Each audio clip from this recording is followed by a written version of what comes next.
In the creative arts industry, the murder of a project is considered especially heinous. The dedicated detectives who investigate these vicious felonies are members of an elite squad known as the Pitch Bleak Unit. The cases are real. The victims are real. The music is an original work. Please do not flag this video for copyright infringement. This is Pitch Bleak. On today's episode, Lorin Clarke, author, TV writer, podcaster, and the eldest daughter of a beloved comedian. When she stumbled across $1 million idea, a dream team came together to make it happen. But after 2 years of work, Lorin was left with nothing. Who killed this guaranteed hit? Who put Lorin's brainwave in the microwave?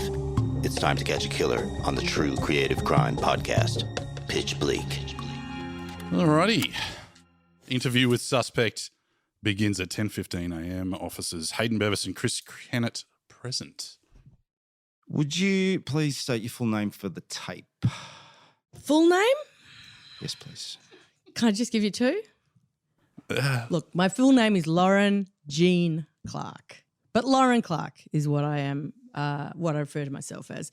The Jean doesn't get much of a run. It doesn't? No. Sometimes it's, in really official occasions it comes out. What's the official occasion that it would come out? Oh, things like when I have to sign contracts, it comes up. Oh. Do you guys have middle names? Yes. Yeah. Oh, what's yours? What? You're turning this on me already? Yeah, it's It's okay. been off the rails. Okay. It's Ian. Happy? Is it? Yeah, it is. After my late uncle, thank you. Yeah. So, and Michael. Michael. Okay. Does that make you happy So- or sad? I don't know. No. It's just that I do find middle names slightly surprising. Like when I get to a contract and I'm like, oh, it says Lorin Jean Clarke. It's like I'm getting in trouble or something. You know what I mean? Yeah. It's like your parents are calling you from another room and they know what you've done and you've been trying to keep it from them for a while. Lorin Jean Clarke. well, we know what you've done, What have I done? Lorin Jean Oh, Clarke. God. All right. You've got quite the rap sheet, Clark. Says here you're an author. You've written your own children's book and quite recently released a memoir entitled Would That Be Funny? Growing Up with John Clarke. Those facts, yeah, they're about right. Look, can you just confirm, for the record, you are in fact a daughter of the late, great New Zealand satirist John Clarke? That is true. Because Yes. because if you weren't, it probably wouldn't have been appropriate for you to write No. that book. No, I thought about that. I did double check the veracity of my claim, and it does hold up. It does hold up. Although, just to correct, he was not. He was, as you said, New Zealand satirist John Clarke, as opposed to you pronounced it Jean. So he wasn't French.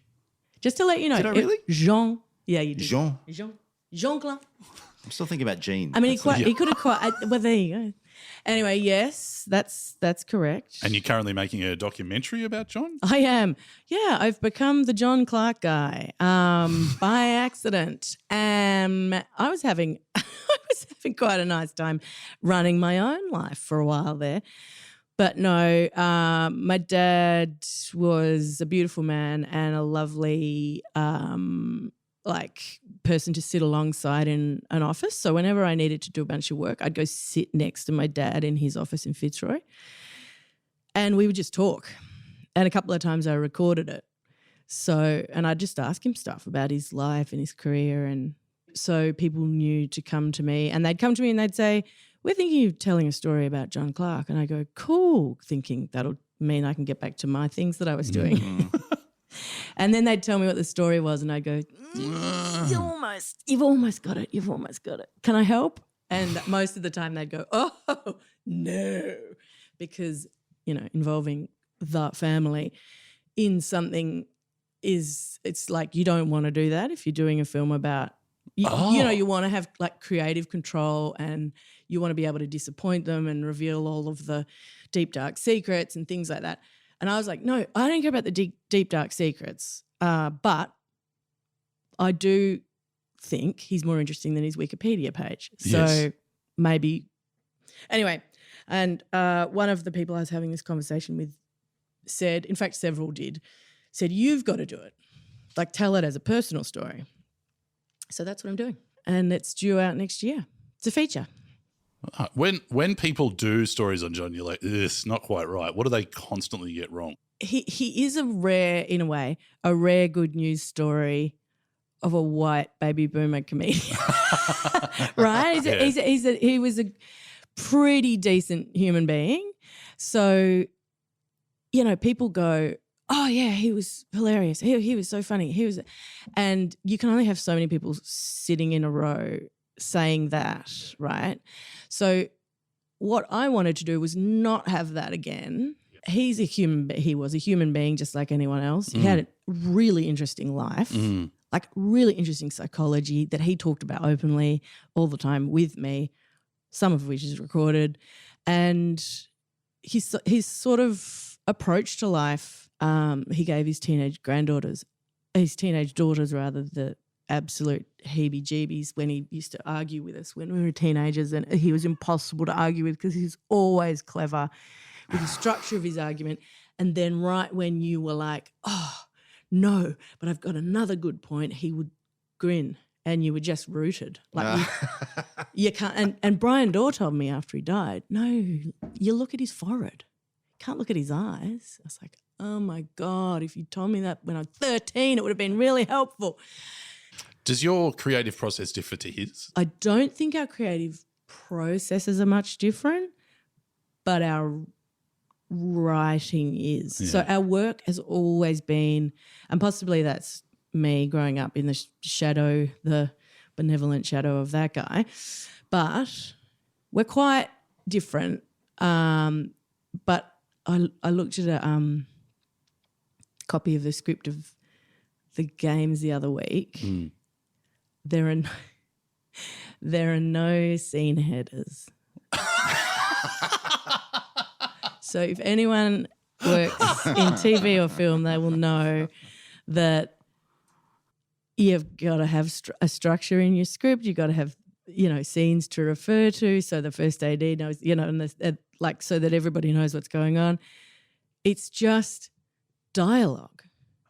It opens with dialogue. It's dialogue. It's dialogue. It's dialogue. It's dialogue. Turn the page. It's dialogue. It's dialogue. It's dialogue. Halfway down the page, in italics, Brian is in a cab. Dialogue, dialogue, dialogue, dialogue. Literally, that's the episode I was looking at. Is that a power play, do you think? No, I genuinely, he and I both value character and dialogue over other stuff. Like we used to do table reads of scripts, and he used to say, close your eyes. If it doesn't sound right, you got it wrong. So, Lorin Clarke, I'm tempted to say no further questions at this point. I know. You are not merely your father's biographer. You are not a nepo baby. Well, as trendy as that is. Totally, I wish. You've done a bunch of things. You've written children's TV, including, I see here, for a little cartoon called Bluey. Yeah, What the hell? Yeah. Actually, that's a. Why are you not flying in solid gold? Well, that plates? is true. No, that is true. I should never have left that building. I should have just chained myself to the wall. That I came on really early in Bluey when they were figuring out. I mean, Joe Brum, who's the brainchild it is, absolutely knew what it was from the get-go. And my mum remembers me calling her and saying, it's finally happened. I'm in a room where this is going to be a hit, like from day one. Yep. Like as in every other kids show I've done, I've thought this is nice in this way and I'll do this and I'll do that. But I never thought a kids show that I'd work on would be, a world breaker or whatever, but I just knew this was different. And I sat around a table for a few days with them all and we talked about the first series and what the episodes could be, threw around ideas. And I wrote some early drafts of an idea that I pitched to them, which was based on my kid at the time who, I can't remember how old she was, but she cut her own fringe. I came into the lounge room and she had a sort of, asymmetrical Fitzroy haircut that she'd given herself. And I said, what happened? And, there's hair all over the floor. She got scissors in her hands. And she said it was the Hitty Pitties. And I said, I beg yours? And she said, the Hitty Pitties, you haven't seen them? And she just absolutely deadpanned it. And she invented this race of basically fairies that lived under the stairs that adults can't see. And so I took that concept to the table and we all talked about it. And the idea became better than that because, you know, if adults can't see it, how can children manipulate adults through that process? And it became a delightful episode, which I only have a story by credit on, but with Joe, called Fairies, which it was an absolute joy to watch. It's like I'd predicted something, to watch Bluey just explode. Because and I believe, and I'm a bit boring on this, and I know you've had guests who are much kinder to the process, but I believe that TV writing particularly has it all backwards, and that Joe was allowed to do it properly. All right. After Bluey, you've done a lot of radio over the years, and it says here you wrote and directed and narrated the award-winning ABC audio fiction serial, The Fitzroy Diaries. Yeah. What's it like to have a successful podcast? Well, you know what? I should shut up, but that's another story about pitching versus making. And I reckon, and Dad reckon the same thing, we bitched about it all the time, that making, actually if you get certain things right, like character and the way it sounds and the sort of emotional logic of it, or the grammar of the kind of the way each episode works or something, those things are kind of, you can't plot them on a whiteboard, right? So I'm not saying we don't, but you could listen to the Fitzroy Diaries and go, there is no plot. And you'd probably be quite right, because that was kind of one of the points of it, right? It's a podcast about somebody walking through the streets of Fitzroy and accidentally kind of becoming part of the neighbourhood. People wrote to me from all over the world. Like, you know, I've got this great email from a woman in Finland who listened while you know, driving the tractor around the bottom paddock in Finland, and said, I really loved episode 8 or whatever. Just, what? Because what everybody who I've subsequently spoken to in TV has said is, you would have been told, why Fitzroy? Don't narrow it to Fitzroy. Nobody will understand that. Not everyone's been to Fitzroy, Lorin. And it's like, sure, but not everyone's been the Prince of Denmark, right? But we all know how to watch Hamlet. Guys, come on. You know, not that I'm that's a direct analogy comparison. ends there. But yeah. So a friend of mine sent me an email and said, did you see this review someone's done on, it was just a personal, it was like, you know, an iTunes thing or something. Like somebody had written something about the Fitzroy Diaries and they'd written, this beautiful story about the fictional town of Fitzroy. And they're like, you know, from Santa Monica or something. And it doesn't matter. Like, couldn't make my point better. But anyway. Look, as being deeply familiar with Fitzroy as you are, as I can see how it doesn't, in a lot of ways, it's not like a real place. Yeah, totally. Totally. And it's also a bit like every place. I don't know.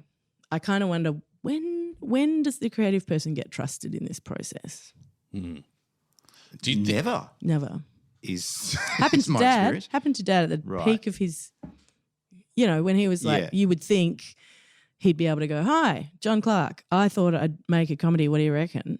I mean, that was a comfort to me, because I remember saying to him, nobody, I couldn't get myself arrested in this industry. And he's like, yeah, well, I went into the ABC the other day.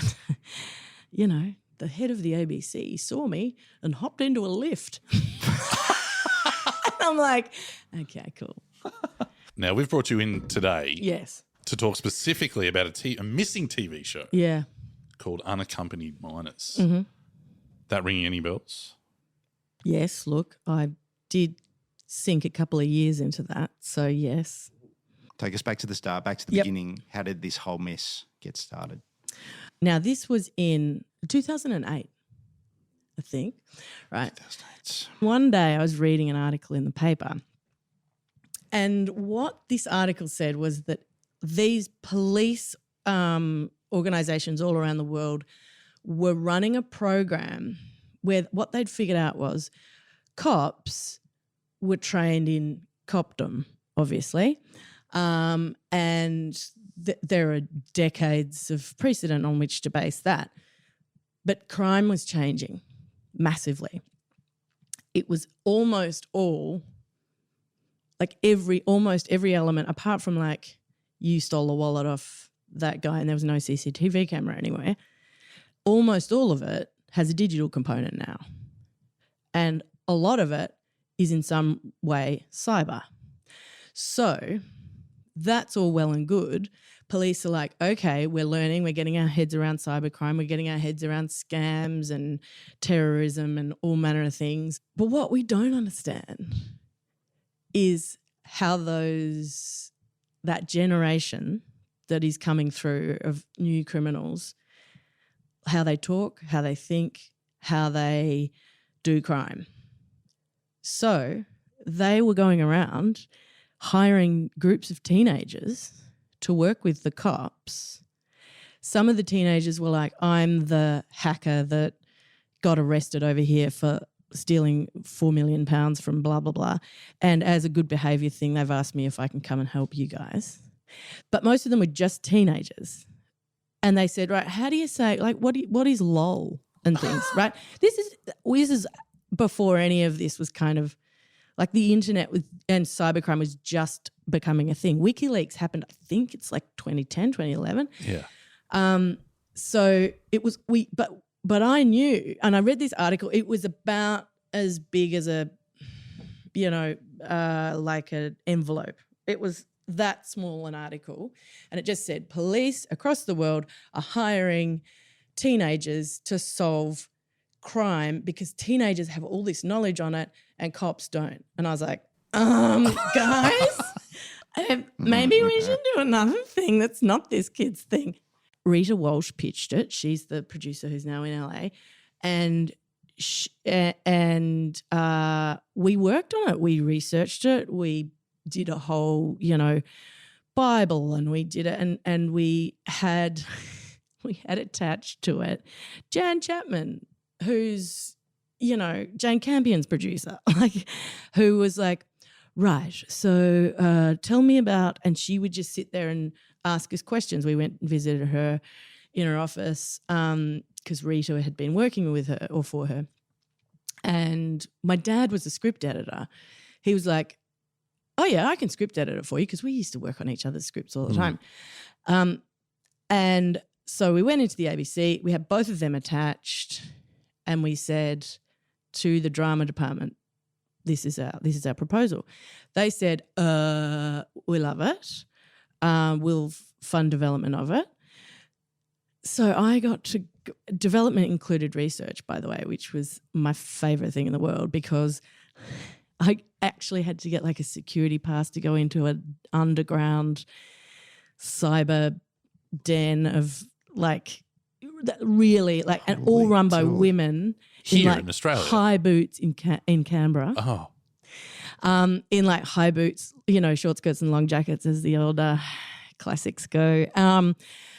And they would say, yeah, so what tends to happen is, and they were just amazingly brilliant, and they would on the very, very cutting edge of all this stuff, and like this is what we're predicting is going to happen over the next little while, and this, and then, are we linked in with that department where the short skirts and long jackets? Yeah, well, my point is, there's our agency, straight there's them. out of central casting. Like it was honestly, I was like, this is the world you guys are like it. Do you act? Like it was hilarious, right? And I had a mate who knew all about, I got a bunch of information from him because he researched a bunch of crap. And there was really interesting stuff happening, like how, the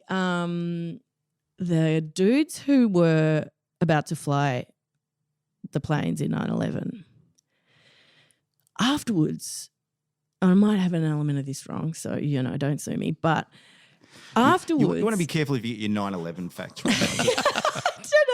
Anyway, the FBI and all those dudes later were like, whoa, what did we miss, right? And they went in and they were like, we had a track on all their email addresses because they knew who they were, these dudes. They'd been following them. And then they went into the email addresses and instead of sending emails, which would have triggered an investigation, what these cats had been doing was using the drafts folder, and they just all had a login. Like, it's that simple, right? It's a stupid but amazing thing. And so you would kind of, and you know, I learned about, the other person that I worked with was an undercover cop who worked with the mafia, the Calabrian mafia, and talked about working undercover and talked about, I mean, that was amazing. He was actually later, he was involved in, you know, whatever that TV show is, Underbelly. And he was telling me all this amazing, there was so much good stuff in that for drama, for good relationships, for like complications, you know. I just thought this is like the best. It's just been handed to me in an article, and then I've met Short Skirts, Long Jackets, and then I've met undercover Calabrian mafia guy who's like, yeah, I had a pretend girlfriend for 5 years. It's like, you know, just like things where you just go, well, these people are kind of normal people in our society doing a massive job that kind of, you know, is holding society, preventing catastrophe or attempting to. And then there are some 17-year-olds who are like, oh, my God, I can't believe you just did that. That's so stupid. You just need to log in. And, you know, so that was my premise. So teenagers helping cops solve cybercrime before cybercrime and all that stuff became a thing. I will point out that it's been well established that teenagers have a special insight into crime solving ever since Scooby-Doo. So... Yep. Sure. Maybe not entirely original. Yeah. But look, obviously, clearly, it's solid gold idea. You've taken that into the ABC. They've taken that into the ABC. Bing. They've gone, we love it. So funded development. Funded. Just funded. Gave us money so that we could write. How much? Am I supposed to say how much? 60 grand. Okay. Right. So like we're about to we're talking about casting with this woman at the ABC who loves it. And we had written, Dad had said to me, this Bible bullshit, it's not the actual Bible. Not the Bible. No, heathen, write down the word heathen. No, he meant the Bible pitch that you have to do as a writer. Yeah. He said it's a horse shit. It's so tiring. It's like describe the thing that you haven't written yet. Write the thing. Yeah. And so I wrote like a spec script kind of thing, and he edited it, which meant that he was like, when Dad did an edit, it was usually, it came out the end and it was faster. It had good rhythm, it had momentum, and it had, 900% more jokes. Or suggested jokes. Like you could work on a thing here. And anyway, half the time I took them out because they didn't quite work. They were John Clarke jokes, not Lorin Clarke jokes. But anyway, so I had that and we had the pitch and everything was going really smoothly. And there was a meeting in Sydney that Stu, Rita and I went to, which is famous in Stu, Rita, Lorin law, because we went to Bronte Beach afterwards to go for a swim. And I slammed the steering wheel with my hand going, I think it's gonna happen. What an idiot. Because I had not allowed myself to do that yet. Yeah. Slammed the steering wheel. And then a couple of weeks later, we didn't hear from the ABC for a while. And we were like, uh-oh, what's happening? And then we found out that the woman that ran the department who was championing our thing was sick, really sick, had cancer. And we said, what? No, but you like our thing. You are the person who is making it happen. Where is the cupboard that the $60,000 came out of? Can we have some more? And Anyway, she was replaced. And we didn't hear from the ABC. We didn't hear from the ABC. We didn't hear from the ABC. Then finally, we got a bunch of questions. I did not like the questions. They were things like, so if, it's just that, like, if it's about cybercrime, like, we just can't have a lot of footage in offices of people on computers. I was like, sorry, did you read the stupid Bible that you made me write? Because it's full of real life personal examples of this happening and that happening, and not all of it is in front of whatever you're imagining from the 80s that is in your head. That was one of the questions. One of the other questions was... Is that because, like, on every piece of news footage you've ever seen, they say cybercrime, there's a hooded someone totally at a computer. Exactly. And why are they even in a hood? Like, totally. I don't need to be in a hood. They're like, It's that is what I imagine cybercrime yes. is. Yeah, They just didn't have the imagination, which you would think a person in that job would maybe have. Anyway, and the other question was, right, so where do you see, who do you think your audience is going to be? And I was like, love this one, always love this one. It's like you got to pick an age range, and it's like you're guessing. It's like a lottery thing. Yeah, it's like, is this It's right? like, is it Is this what you think? 18 to 35? They're like, yeah. Totally. They said, but what sort of thing is it like? So I said, well, we would like it not to be like anything else. But okay, here, if you insist, here is a list of things. You give them the list of things and they go, yeah, but those are exceptions. And you go, well, so you don't want to make something exceptional? What? Anyway, and the other thing that she said was, so we're just thinking maybe a little bit more Miss Marple. Like a bit more like Miss Marple. Like maybe we can make it a bit more like that. And I'm like, is that because there's a crime element? Like a woman? I don't understand. What is the connection? Like you could have said play school. Like anyway, so I found the entire thing extremely upsetting, frustrating. We'd taken 2 years out of our lives to do this. Dad was like, sing it, sister. I've been telling you this since you were a fetus and stuff, which is true. But it was really heartbreaking because what then happened was we didn't hear, which I know you've heard before. We didn't hear back from the ABC. And then one day Rita finally got them. She caught them in the morning. And like, not literally. was she hiding? Not literally. On the phone. Even though they were wearing hoodies. They were wearing hoodies at their computers at the time. And she said, hi, person. And person said, oh, hi, Rita. I suppose you've figured out by now that it's a no from us. And that was how he found out. What? Yeah.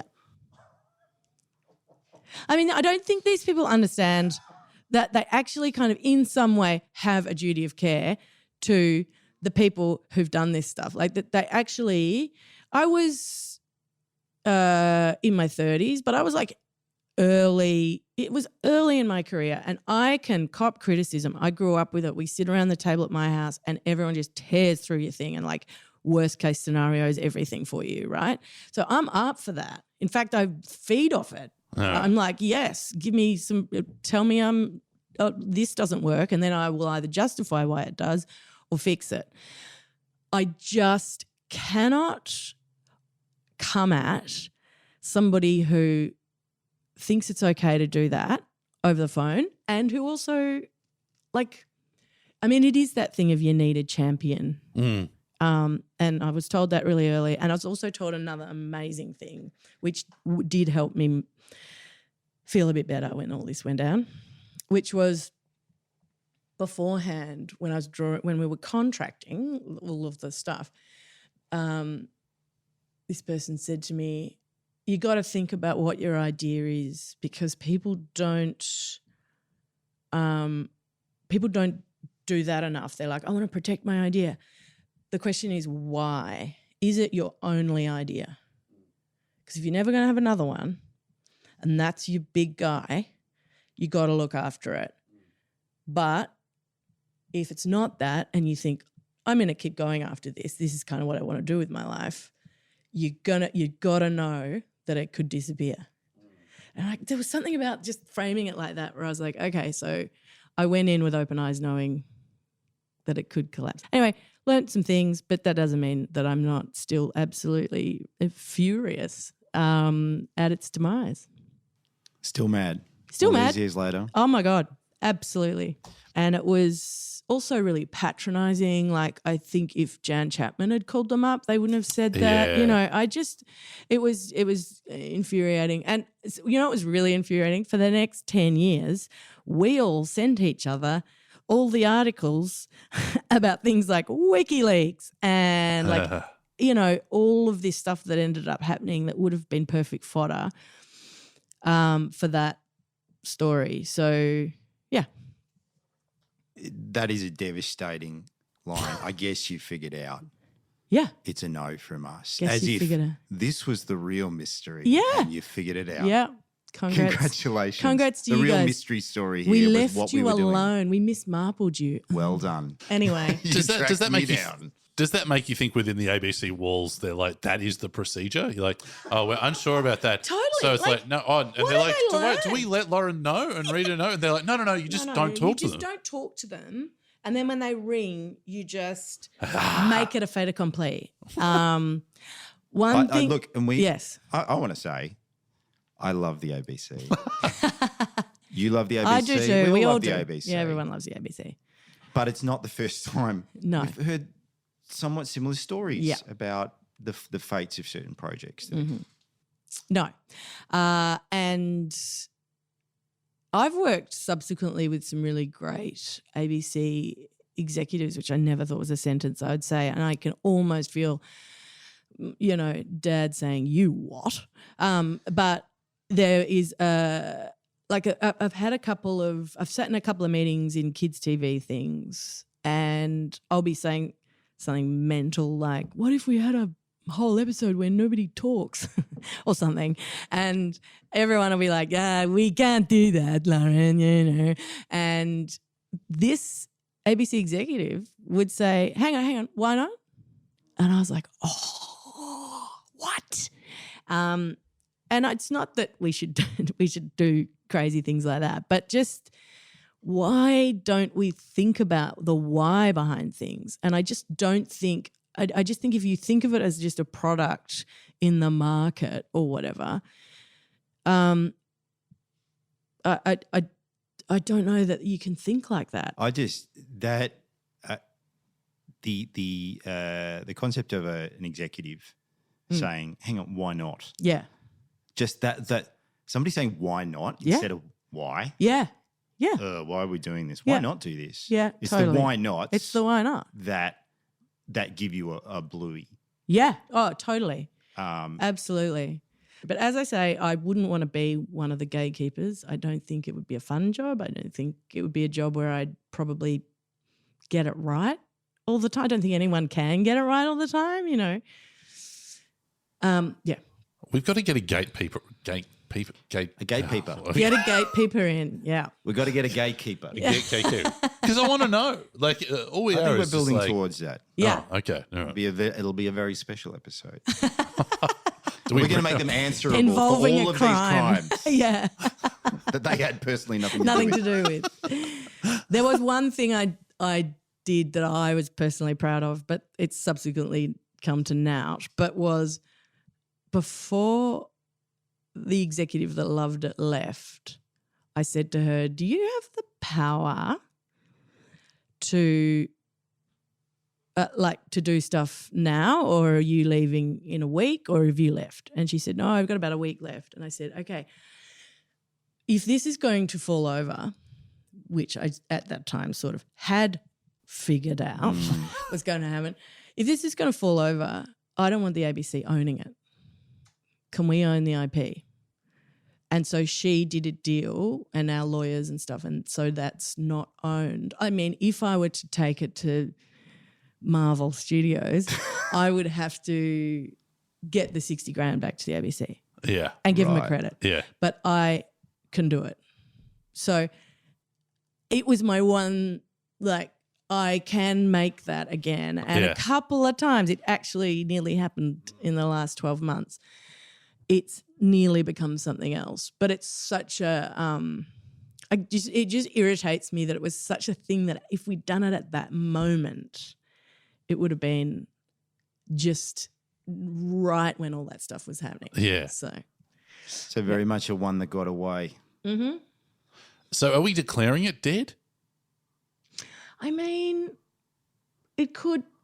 Like cybercrime's over now, right? Well, it's funny because I'm reading one of those books that I picked up at the airport last week, Thursday Murder Club, right? Yeah. Mega, like New York Times bestseller.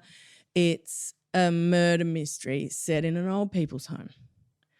And it's the old people, outsmarting the cops and doing things the cops can't do. And it's unaccompanied minors, but the other end of life, right? Plus Miss Marple. It's just not Miss Marple enough to be interesting to more than the bajillion people who have, like, it's being made into a TV show. There are several series of the books and blah, blah, blah. But I do see that everywhere. But I do remember, I do just go back to, you know what, you knew it wasn't your only idea and you framed that and you knew that. So it was always going to be, these things are often a fight. I had to fight to make the documentary. You have to fight. Sadly, particularly in TV, that's part of the process. It's not part of the process in books. So when I've written my books, I've just been like tra-la-la-la-la through a field of daisies, and then, you earn $1. They're not just handing out 60 grand for research. Nah. That doesn't happen. So, are we going to have a time of death? I don't know. Like, there's still life there. I don't know. Is it being all right? Even though, I'm intrigued by your canny move of protecting your rights to possibly make it in the future. That feels like you are. Have put it in cryogenics, possibly. Yeah, potentially. Yeah, that's true. To be revived at a future time. Yeah.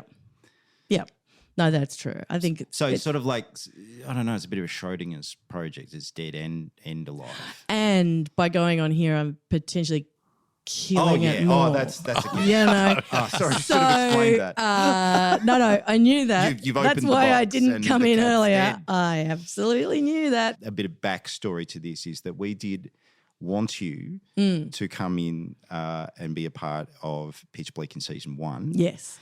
And to actually talk about this same thing. Yeah, exactly. And we were very close to doing it. Yeah. And then you last minute had to bail out because it's like, I'm sorry, my project that was killed might suddenly come back to life. So no, it I really can't do did it. almost. It really did almost happen in a different context. So it was like more of a writing project, potentially a book. But the question was, I mean, I've taken it to some people who've been like, are you kidding? That's amazing. We should be doing that. And then the sort of work required to revive something, you kind of go, oh, maybe I just think of a new idea. You know what I mean? So in the end, with this, the book, what I've done is something that's a sort of adjacent idea, but you couldn't, barely there'd be a DNA trace of, 0.001%. But yeah. But I was in a meeting. I was in a meeting a few weeks ago, and I think maybe it's because I'm getting old, but like I kind of don't care anymore. So we're talking about this thing, and this person was like, I really want to do it, and I'm an executive, and this is going to be the best. And I was like, yeah, cool, sounds great. And then at one point I said, so what happens when you get fired? No, I didn't say when. I said if. Sorry, I said if. It's quite obvious you're bad at your job. No. I just meant like you're an executive. They sweep through those places and they just go next and you're gone and my whole thing's gone. And that's 3 years of my life and the big system doesn't care, And she said, how did you know? I was like, what? And she said, no, they're doing a sweep through and it's in a few weeks. And anyway, she was fired in it. No way. But she did have to answer my question. And her answer to my question was, if that happens, I will come onto the project as a producer and be the champion of it that way, which to me wasn't a good enough answer, actually. You know, there were a whole lot of other factors, but you sort of need to know that. Yeah. Like you sort of need to know that if your person gets cancer and disappears for a bit, she's fine now, she's well, it's devastating because you're off the list. we did not kill her. Yep. Yeah. It's the champion thing is really it's really hard. There's such an element of timing there. It feels like Luck, you've got timing, to you yeah. come in, you find your champion, and as you say, you've got to be hitting them at the right point in their Yes. cycle. It's like, okay, so Yeah. you need to almost interview them and go, okay, so how long have you been in the job? Yeah. How much? Oh, so you've got about 2 years of power left. How good here, a probably. mate are you Yeah. with the person 5 people up the rank? Yeah. The rung, you know. All right, we're heading towards the, I guess, the post-mortem area of unaccompanied minors. Now, if we went back, like if you did it again, would you do anything differently? Do you think there's another way you could have got it up, or is it just this is just the system at its work and there's just nothing you could have done? No, I kind of think it was the system because we got every advantage. Like they trusted us to have our own production company and to us to be producers, and we hadn't made stuff before in that way. Like they were really giving us a power that I had to justify my own existence as a creative person on this John Clarke documentary project like half an hour ago. You know, this is a decade or whatever it is ago, and they were You were essentially the teenagers. we were the teenagers. Yeah, exactly. And you know, she could have been fired, our champion, or moved or something like that, and that was just always going to be the case. Yeah. So I don't think so. Yeah. Then do you think it deserves to die? It's a question we ask. I don't, but I'm biased. Yeah. I just loved it so much. I just thought it was such a funny, fun concept. We got the giggles sitting around trying to write scripts about it. And there was a period there where we were thinking, and maybe this is what I should have done, is pitched it to London or pitched it to, you know, to the BBC or to, I don't know, another country and gone, see how this is an international thing. But, you know, they wouldn't have taken the teenagers seriously. So That question now that you ask of people where, are you going to be fired? are you going to what happens if you're fired? Would you tell any young 20-year-old creative now that just be like, just ask them, are they going to be fired and moved on? Do you know what? They ask rude questions all the time. Executives say things like, but you've had no experience in documentary. And you go, no, I haven't. And I haven't had experience in making this particular documentary. Like, how narrow does that thing go down? Because I've written my whole life. I've directed theatre. This is my whole existence. But so if they're asking you things like that, or why can't you ask the sort of the questions that need to be asked of them, right? Yeah. And it's often taken as impertinence. Yeah. But I do it now smiling and laughing like a kind of, no, not quite like that. But just I do things like another one was I had to be really firm about something and I was scared of it. And I asked my producer, who's kind of my mentor at the moment, Richie Keddy, I said to him, how do you say stuff like that? And he said, they say stuff like that all the time. There's 10 of it a day. And he said, here's what you do. And it was a phone call, to be fair. It was a phone call. And I had to say, he said, here's the line that you have to say it, and then stop speaking. Oh. He said, it's really powerful. Stop speaking. Don't try and phrase it interestingly. Just say this line, I want X, and then stop speaking. I was like, I can't do that. Anyway, and so I practiced the line, got on the phone, had a chat, and then I said the line, and I literally had to put my hand over my mouth. Fill the silence. Fill the silence. And they just had to, there was a massive silence and then they just had to answer me, didn't they? Whereas if I hadn't asked that, they wouldn't have had to answer me. And their answer was not what I wanted. And so I walked away, right? Why is that so hard for creative people when executives do it all the time? So I don't know. But, you know, sometimes people get offended and then they never have you anywhere near their stuff again. But it's probably fine because they're an idiot. Chris has been writing names down. I don't know if you've noticed. Yep. He's been writing names down because now it's time to identify the Yes. murderer of unaccompanied minors. And that is a list, Chris. So What have you got? Joe Brum at Bluey. It's definitely not his fault. Some look unlikely. Somehow reaching back in time in order to sabotage this, so to free you up to come into work Look, with them. it's a long bow. I'm all for conspiracy theories about, involving that sort of thing, but no. Okay. I think you'll like this one. Jane Campion. Definitely. Wanting to sabotage the project in order to free up Jan Chapman. Jan Chapman, yeah. It's a pretty out there theory. I want you to say why not. oh, why not? Why not instead of why? Why not? She wouldn't do that to me because of my Kiwi heritage, I don't think. I just think that bond is too strong. Yeah. Good. I've written, I kind of regret writing this, the perpetrators of 9/11. Yeah. That came up. Look, You brought it up. they kind of helped Yeah. with the idea in a Okay, way. yeah. So maybe we can hold So- them accountable for some other crimes, but not. So you're going to say on one level, you got to hand it to him. That's that- not exactly what I said. I think there's, and you put a bit of weight on this yourself. I think it's fair to say Yeah. you did slam the steering wheel Oh no, that is true. and said words to the effect of "it's happening." It's happening. I mean that has to be a factor. I remember in law what's it called? An intervening event. It's an intervening event.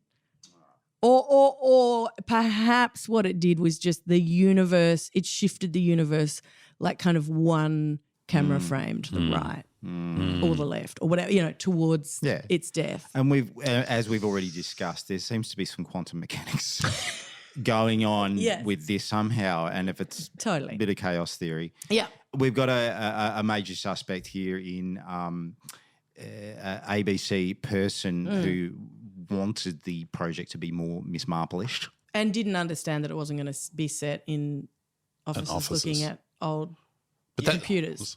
That's where the computers are, Lauren. They're in the office. Oh my God. Anyway. And finally, I've got here John Clarke because maybe not consciously, maybe not deliberately, but I think he knew, Lauren, you're destined for other things. Right. Here. You don't want to get bogs down in this. Yeah. Well, I mean, my parents have advised me my entire life that they haven't quite said don't do what I'm doing, but their eyes have been very much open to the peril of having a creative career. So I think all responsible creative artists have said that at some point. Like just don't reconsider. Yeah, that's right. Anyway, so okay, yeah. Look, he could potentially be aiding and abetting, but I think you're right. I think the steering wheel moment's on me. Bit of kind of culpability there, but to me, it's the executive who's in the crosshairs for just pure and also for that phone call. Because you can something can die, but if it is like shot to death in the face, like the project was in that moment where poor Rita rang up having not had anything, and she was just like, that's pretty bad. That's pretty. I feel like that should be taken into account in sentencing. Like if somebody fixed your plumbing, you know what I mean. You'd be respectful. You wouldn't just say, "Oh, I suppose you realise I'm not going to pay you," or whatever. So that irritates me beyond belief. That just makes it all. It's almost like the crime wasn't just murder of unaccompanied minors. The crime was murder and dismemberment and public display of body parts strewn across. I don't know. It just shouldn't It's have a been. war crime. Yeah. Yeah. But the reason for the no, you still haven't got that yet. Is that right, or is it? They didn't get it. No. I mean, it came down to they didn't get it. Yeah. And What is this? The other one got it. Oh, are we gonna make a decision? I think the executive. I'm gonna. I think I've got to land there. Unnamed executive. Again. Wonder if it's the same one with all of them. Ultimately, we will set about arresting them for the murder Great. of unaccompanied minors, which sounds worse than the actual crime. Yeah. It does. The murder of unaccompanied minors. Horrible. What a way to go down. In the By Lorin meantime, Clarke. Lorin Clarke, your book, Would That Be Funny? Yes. Growing Up with John Clarke, available now. Yeah. Available in all good bookshops, and every bookshop's a good bookshop. So they're just everywhere. Actually, do you know what? It's on audio as well. Oh, There's an audio book. Read by Moi. So, I mean, What a Sell. come on. And now tell the audience it's not good. So that Yeah. It's terrible. No, I want it. No, I'm deleting it. No, it's only available in like corners of the internet. They're called audible.com. Yeah. Lorin Clarke, thank you very much for your time. Thank you guys. thank you. Good to get to the bottom of it. A lot of cops will say you're too close to this. You got to step away. I say get closer Embrace the crime. until you are the crime. Hey, before we leave, I got another idea. Ooh. All right. Are you All ready right. for Has It Got Legs? Okay, what do you got? I got a short film. A short film.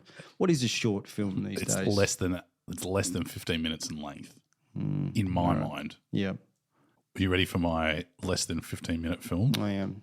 It's called Finding Mr. Moomar. This is a story from a friend of mine, and I was like, that would be a good film. So Well, I mean, I'll it tell you sounds great. okay, when I tell you Finding Mr. Moomar, what's your first thing that comes into your head? I've got suspicions about this Moomar guy.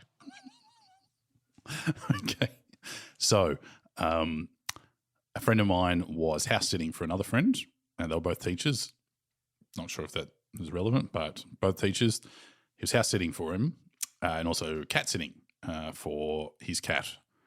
But he met him at the pub to hand him the keys, to get the keys received from this guy. Yeah.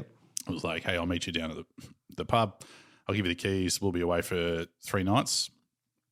If you just look after the place, you're like, yep, no worries. Guy comes down, gives him the keys. He stays on, has a few drinks with some friends. That guy leaves, and then my friend stayed there for a long time, having a few drinks, and then left at 2 a.m. to go back to this house that he's now house sitting. Yep. When he gets to the house, he opens the door and a cat runs out. Just runs out. Like, and then the jingle jangle that cat's noises make? Oh, yeah. Yeah, that noise is like, oh. Bit dazed, he goes inside. He's like, do I go get the cat? What's the deal there? And then he's like, I don't know. I can't remember what it looked like. And on the fridge is the only evidence he has of what the cat is, which is the 3-year-old's drawing of Mr. Moomar, the cat. So it's the only thing he has to go off, Mr. Moomar. And Knows the name. Knows the name. And he's got a witness sketch. The cat ended up coming back. Everything was fine. But I was like, a good short film would be if he goes on search for this cat and then finds like the exact photo, like drawing of that cat. He's like looking at it. Like a really fucked up cat. A fucked up Mr. Moomar. And then he's like, shit. So he gets it home, gets the cat home. And then, like, for the weekends, they become buddies, and it's a montage of them become buddies before his friend comes back and is like, what the fuck is that? What the hell? Yeah. That's not Mr. Moomar. It's like, ah! And then they start screaming, and that's the end of the film. Just how long is the screaming bit? I reckon a while. All right. To fill out the 15 minutes. Yeah, 15 minutes. So the plot's over by about 9 minutes in. Yeah, for sure. And that's 6 minutes of screaming. Does Mr. Moomar scream? No, I was thinking Mr. Moomar could like evolve into like this big. Oh shit! So it's like a horror thing. Oh, now. like if we're going to go that 6 minutes extra, Yeah. Otherwise, we cut it earlier and we just like, haha, little thing. All right. But then Mr. Moomar like gets power. All right. And So I can so- see. Well, one advantage I can see already is that you can have a few different cuts of this with progressively higher classification ratings, depending on where you stop the film. Like if you stop just at the guy getting back, we're probably safely in that PG zone. But then you're going to go into this, whirlwind of Lovecraftian horror for about 7 minutes, and it's just going to get worse and worse to the point where it's refused classification. Do you think actually that's that aside? Do you think that's a fun like? Let's just bring it back to the Moomar. Shut up. My idea aside. Oh, And then your idea of like, would you choose films like, oh, I can see the G version or I can see the X-rated version? Yeah. Like, would that be fun to be like, I could go see Bananas and Pajamas. Interesting. The X-rated version. Like, everything has a... What is wrong with you? Really? There's no pajamas in that version, I can tell you. It's bananas. That's interesting. Like, is that an in-theater experience? I can select. This sounds more like a streaming choice to me. Oh, it I could can't be. see how it's practical. No, to there's probably... subdivide the cinemas like that. I can't either. Too many admin errors. Like, Yeah. which one did you put on? Trevor, Oh, you no. put on the X. Oh God, they're all preschoolers. Oh, no. Where are the pajamas? Mr. Moomar? So thumbs up to Mr. Moomar. Oh, it's great. It's a winner. Okay.